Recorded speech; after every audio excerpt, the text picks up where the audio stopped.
اعوذ باللہ من الشیطان الرجیم بسم اللہ الرحمن الرحیم۔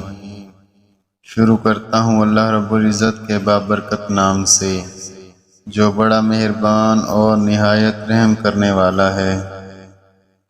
جن لوگوں نے اللہ تعالیٰ کو چھوڑ کر دوسرے لوگوں کو اپنا مددگار بنا رکھا ہے، ان کی مثال مکڑی جیسی ہے، وہ بھی ایک گھر بناتی ہے، سب سے کمزور گھر مکڑی کا ہوتا ہے، کاش کہ یہ لوگ جانتے۔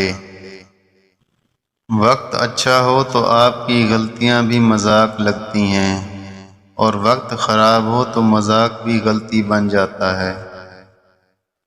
اللہ تعالیٰ کی رحمت کی پہلی نشانی یہ ہے کہ انسان کو اپنے عیب نظر آنے لگ جاتے ہیں۔ وہ رب جو تم سے سب سے زیادہ پیار کرتا ہے، وہ جو تمہیں صبر دیتا ہے، تمہیں ہمت دیتا ہے، تہجد میں اٹھنے کی توفیق دیتا ہے، تو تم نے کیسے سوچ لیا وہ تمہارے صبر کو شکر میں نہیں بدل سکتا؟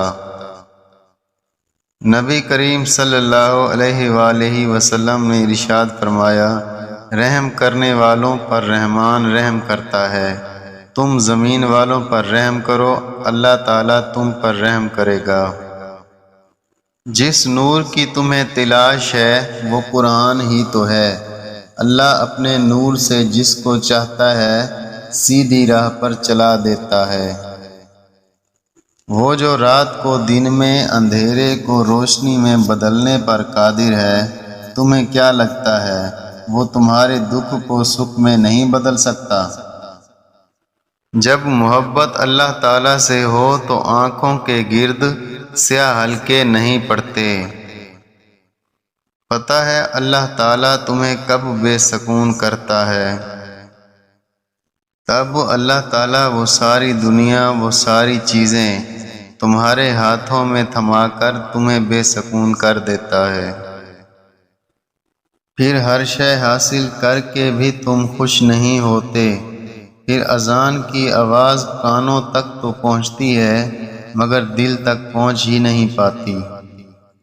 یوں اللہ تعالیٰ تمہیں بتاتا ہے کہ میں ہوں تو سب ہے، اگر میں نہیں تو کچھ بھی نہیں۔ کل کی فکر کیوں کرتے ہو؟ جب اللہ تعالیٰ نے آج تک سنبھال لیا ہے تو کل بھی سنبھال لے گا۔ وہ جو تمہاری ہزاروں غلطیوں کے بعد بھی تمہیں بھوکا نہیں سلاتا، تو پھر تم نے کیسے سوچ لیا وہ تمہارے ساتھ کچھ غلط کر سکتا ہے؟ وہ جو تمہارے گناہوں کو تمہارے چہروں پر ظاہر نہیں کرتا، کیا تمہیں لگتا ہے اس سے زیادہ تم سے کوئی پیار بھی کرتا ہے؟ آپ جس کے ساتھ جتنا مخلص ہوں گے وہ آپ کو اتنا ہی زوردار تھپڑ مارے گا کہ آپ کی مخلصی بھی حیران رہ جائے گی۔ جب معاملات تمہاری پہنچ سے دور نکل جائیں تو سب اللہ تعالیٰ پر چھوڑ دو، وہ کچھ ایسا کرے گا کہ تم سوچ بھی نہیں سکتے۔ اکثر اوقات اللہ تعالیٰ آپ سے آپ کی پسندیدہ چیزیں اور شخصیات اس لیے دور کر دیتا ہے تاکہ صرف آپ اور اللہ رہ جائیں۔ صبر میں شکوہ نہیں ہوتا، بس خاموشی ہوتی ہے، اور اس خاموشی کا شور بس اللہ تعالیٰ کو سنائی دیتا ہے۔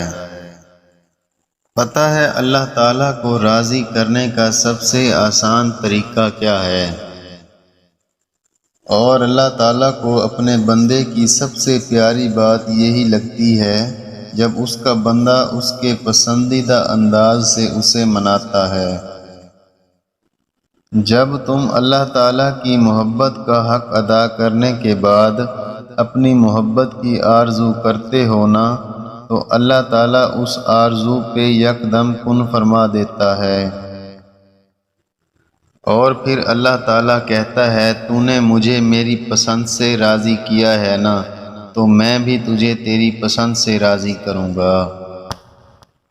صرف میرا رب ہی ہے جو ایک سجدے سے راضی ہو جاتا ہے، ورنہ انسان تو جان لے کر بھی راضی نہیں ہوتا۔ سجدے کی خوبصورتی یہ ہے کہ ہم فرش پر سرگوشی کرتے ہیں اور وہ عرش پر سنی جاتی ہے۔